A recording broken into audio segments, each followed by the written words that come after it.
Radio, il est 8h12 à 8h30 tout à l'heure. Vous retrouvez Jean-Jacques Bourdin, son invité politique, 8h30, 9h. Ce sera Stanislas Guerini, ministre de la Transformation et de la Fonction publique. D'ici là, c'est Céline Pina qui nous a rejoint. Bonjour Céline. Bonjour Benjamin. Bon, ce matin, Céline, vous souhaitez revenir sur le rejet par le Sénat, rejet assez massif de l'accord de libre-échange entre l'Union européenne et le Canada, le CETA. Tout à fait, Benjamin. Cet accord supprime les droits de douane sur 98% des produits échangés entre l'Union européenne et le Canada. Mais voilà, 10 pays rechignent à le signer, dont l'Italie, la Bulgarie, la Grèce, la Pologne et donc la France. Bon, l'accord ne peut donc pas s'appliquer ? Eh bien, c'est là que les choses deviennent amusantes. En fait, il s'applique déjà. 90% des dispositions du texte sont mises en place et fonctionnent provisoirement, notamment tout ce qui concerne les tarifs douaniers. Le reste est lié par exemple à la question des tribunaux d'arbitrage commerciaux. Il n'en reste pas moins que l'Union européenne presse les États de ratifier l'accord en bonne et due forme. Le vice démocratique de la situation n'échappant à personne, puisque littéralement, une absence d'accord est appliquée, alors qu'elle a des implications très concrètes sur les pays et leurs filiales de production. Le déni de souveraineté et de démocratie se manifeste ici en plein jour. Et alors, c'est pour clarifier la situation que cette loi que l'Assemblée nationale, on le rappelle, a adoptée de justesse en 2019, arrivait enfin au Sénat. Eh bien non. C'est étonnant, mais c'est comme ça. En fait, c'est le groupe communiste qui l'a inscrit à l'ordre du jour du Sénat. Pourquoi ? Justement pour qu'il soit rejeté à la faveur d'un vote droite-gauche, ce qui n'a pas manqué de se produire. Le but était de rappeler à Emmanuel Macron qu'il n'a pas de majorité et que le Parlement est décidé à user de son pouvoir. Et surtout que son opposition n'est pas à mépriser. C'est le retour du vieux monde. C'est une opportunité pour la droite majoritaire au Sénat de rappeler au gouvernement et aux électeurs qu'elle agit et qu'elle peut encore peser. Mais surtout, c'est une défaite symbolique majeure aux yeux de tous en pleine élection européenne. Alors, est-ce que le texte est définitivement rejeté ? Il a du plomb dans l'aile, mais non. Il doit maintenant retourner devant les députés qui ont toujours le dernier arbitrage. Sauf que le gouvernement n'a pas de majorité et que la dernière fois, avec la loi immigration, il s'est pris les pieds dans le tapis. Or, ce vote-là s'annonce fort délicat. Les communistes ne l'ignorent pas, qui ont annoncé profiter de leur niche parlementaire pour inscrire ce 30 mai le texte à l'ordre du jour de l'Assemblée. Cela promet du sport. En effet, la situation est critique. Potentiellement, en théorie, en cas de rejet du texte par un État membre, la déclaration 20 du Conseil de l'Union européenne prévoit la dénonciation de l'application provisoire du CETA. Donc le CETA est en passe d'être dénoncé ? Eh bien, toujours pas, Benjamin. Si vous m'avez bien écouté, j'ai commencé en disant potentiellement, en théorie. Oui. Parce qu'en pratique, un État membre a déjà refusé l'accord. Il s'agit de Chypre. Mais il a suffi que le gouvernement ne communique pas à la Commission européenne la notification formelle pour que l'accord continue de s'appliquer. À Bruxelles, la réalité n'existe que si cela a été notifié dans les règles bureaucratiques adéquates. Ainsi, même si le Parlement, autrement dit les représentants du peuple, rejette l'accord, il suffit de ne pas le notifier pour que le vote n'ait aucun effet. Le peuple est donc dépouillé de sa souveraineté par la magie de la procédure bureaucratique. Cette histoire est exemplaire de ce qui creuse un fossé entre des peuples et leurs dirigeants. Comment s'étonner ensuite que l'Europe soit contestée et que les pays européens connaissent une crise démocratique sans précédent avec ce type de manipulation. Merci à vous Céline Pina.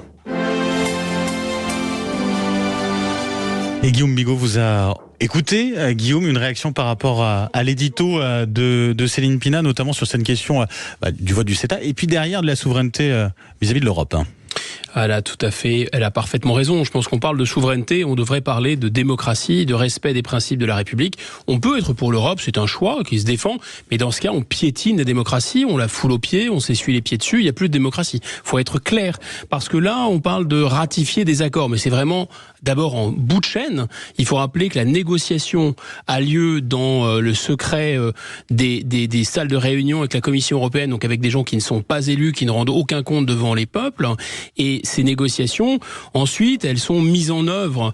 Pour l'essentiel, quand vous avez, exactement comme pour l'immigration, d'ailleurs, quand un pays accueille sur son sol des produits, par exemple les produits du Canada demain, parce que ces pays a complètement ratifié. Vous êtes un centre d'importation de produits canadiens aux Pays-Bas. Vous pouvez les diffuser partout dans l'Union européenne. Donc ils sont sur le territoire européen. Par rapport aux agriculteurs, c'est pas forcément des avantages, cet accord pour les agriculteurs français. On pense notamment à la production laitière, au fromage ou au secteur viticole. Alors demandez aux producteurs, par exemple du secteur bovin. Ils sont évidemment vent debout. Je pense que si on expliquait aussi aux consommateurs les produits vraiment très dangereux et affreux qui sont utilisés au Canada, ils seraient probablement pas très enchantés non plus de devoir manger cette viande canadienne. Mais le plus important, c'est pas ça, c'est que l'intérêt dans une négociation, c'est l'intérêt d'un pays. Donc à l'intérieur d'un pays, vous avez des intérêts divergents, c'est normal. Vous avez par exemple des gens qui ont envie d'exporter au Canada, et puis vous avez des gens qui vont être détruits si on ouvre tout avec le Canada. Mais c'est à l'intérieur d'un pays. Là, ça se passe à l'échelle de l'Europe, et ça se passe de manière dans les coulisses d'une certaine façon. L'autre chose, c'est qu'on sait que cette conception de la démocratie, elle est résumée en Europe par Jean-Claude Juncker, qui disait il n'y a pas de démocratie contre les traités. Les traités sont très clairs, il faut le libre-échange. Alors le Parlement européen quand même a donné son avis, il a voté ce CETA en 2017, c'est pas rien Céline Pina, là on parle de démocratie tout de même. Alors, le problème, c'est que en théorie, un accord international ne s'applique que si vous avez fait les modifications nécessaires dans la Constitution pour justement le faire passer avant vos propres lois. Là, vous avez un accord non ratifié qui s'applique malgré tout avec l'aide d'un Parlement européen dont il faut quand même dire que la représentativité n'est pas énorme. On a un problème de légitimité sur ce Parlement qui est en fait la très faible participation au niveau européen des peuples. Oui, et c'est vrai que ça désarme un peu la légitimité du Parlement et surtout il est très instrumentalisé par la Commission puisque là il a fait en sorte qu'un accord soit appliqué alors qu'il n'était pas ratifié, ce qui est quand même un tout petit peu gênant. C'est d'autant plus gênant que le rappelle Guillaume, nous avons mis un certain nombre de normes dans notre production agricole et quelle est la logique de cela ? On doit protéger le consommateur. Et dans le même temps, on importe des produits qui, eux, ne sont soumis à aucune norme. Donc, le Canada a le droit de nous empoisonner et par ailleurs, nos producteurs, eux, doivent faire attention à tout. C'est complètement délirant d'être dans ce type de logique. Ce qu'on voit, c'est qu'évidemment, les produits par le Canada sont sans doute moins sécures, mais ne sont pas dangereux, et qu'il y aurait peut-être un équilibre à faire de manière à rétablir une forme de concurrence qui soit moins déloyale. Alors, sincèrement, il n'y a pas de démocratie. En plus, au Parlement européen, le Parlement européen, je rappelle, c'est un Parlement en carton. Il n'a aucun pouvoir d'initiative. Le Parlement européen, il peut accepter ou rejeter dans certains cas. C'est une validation, en fait. Et pas dans tous. C'est un organe de validation. Il y a très très peu de pouvoir. L'exécutif européen n'est pas démocratique. Je rappelle, c'est un système chinois. L'Europe, c'est pas du tout un système démocratique. Et enfin, pour terminer, qui connaît la majorité, la minorité, les partis au Parlement européen? C'est une énorme blague. Il n'y a pas de peuple européen, donc il n'y a pas de démocratie européenne. Est-ce qu'on n'a pas, en tout cas, une instrumentalisation juste rapidement des partis politiques aussi, Céline Pina en parlait à l'instant, c'est-à-dire qu'à gauche, à droite aussi, c'est une victoire par rapport à Macron, à Emmanuel Macron, avec les européennes qui se profilent, quoi. Oui, c'est ça. Et puis en plus, surtout, ce qui est vraiment pathétique, c'est souvent les partis font semblant de s'opposer à l'Europe pendant les élections pour ensuite se coucher devant l'Europe. Parce que finalement, ce qu'on ne dit pas, c'est que dans tous les pays européens, les gens qui sont élus, qui rendent compte devant leur peuple, et il n'y a aucun exécutif qui n'est pas parlementaire ou qui n'est pas directement élu en Europe, on est tous des pays démocratiques, ils sont finalement assez contents de se délester de toutes leurs responsabilités sur l'Europe. C'est assez pratique, l'Europe.